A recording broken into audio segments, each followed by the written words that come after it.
Subscribe to Color Frames. ఐపీఎల్లో మరో interesting మ్యాచ్కు తెరలేవనుంది. ఐపీఎల్ 39వ మ్యాచ్లో Chennai Super Kings Lucknow Super జైంట్తో తలపడనుంది.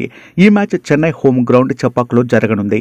ప్రస్తుత సీజన్లో 7 మ్యాచ్లు ఆడిన చెన్నై 4 గెలిచింది. లక్నోలోని ఎకానా స్టేడియంలో జరిగిన చివరి మ్యాచ్లో చెన్నై లక్నో చేతిలో పరాజయం పాలైంది. ఇప్పుడు ఆ ఓటమికి ప్రతీకారం తీర్చుకునే సువర్ణ అవకాశం సీఎస్కేకు వచ్చింది.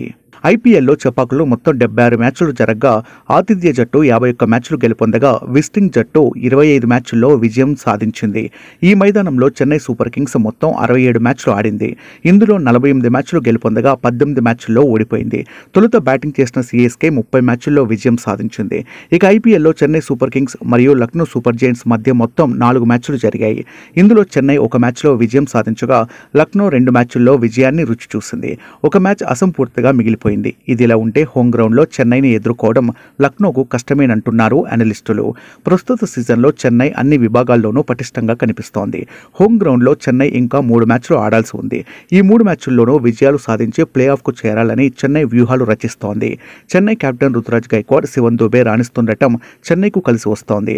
అయితే ఓపెనర్ రచిన్ రవీంద్ర ఫామ్ చెన్నైను ఆందోళన పరుస్తున్న వేళ అజింకా రహానేను చెన్నై ఓపెనర్గా ప్రమోట్ చేసింది. ఈ సీజన్లో రుతురాజ్ 3 సార్లు 50కి పైగా పరుగులు సాధించాడు. రవీంద్ర జడేజా కూడా టచ్లోకి రాగా ధోని చివర్లో ధాటిగా ఆడుతున్నారు. ఇక చెన్నై బౌలింగ్ దళం బలంగా ఉంది. మతీష పతిరణ మెరుగ్గా రాణిస్తున్నాడు. లక్నో విషయానికి వస్తే లక్నోను బ్యాటింగ్ సమస్య వేధిస్తోంది. క్వింటన్ డికాక్, రాహుల్, దీపక్ హుడా, ఆయుష్ బదోని, మార్కస్ స్టోయినిస్, నికోలస్ పూరన్లో ఉన్న భారీ స్కోర్లు నమోదు చేయడంలో లక్నో తడబడుతోంది. మయాంక్ యాదవ్ ఈ మ్యాచ్లో ధాటిగా బౌలింగ్ చేస్తే చెన్నైను కట్టడి చేయవచ్చు. పేసర్లు ఖాన్, యష్ ఠాకూర్ చెన్నైతో జరిగిన గత మ్యాచ్ల్లో మెరుగ్గానే రాణించారు. స్పిన్ విభాగంలో కృణాల్ పాండ్యా మరింత మెరుగ్గా రాణించాల్సి ఉంది. వీడియో మీకు నచ్చినట్లయితే ప్లీజ్ లైక్ చేయండి, షేర్ చేయండి, కామెంట్ చేయండి.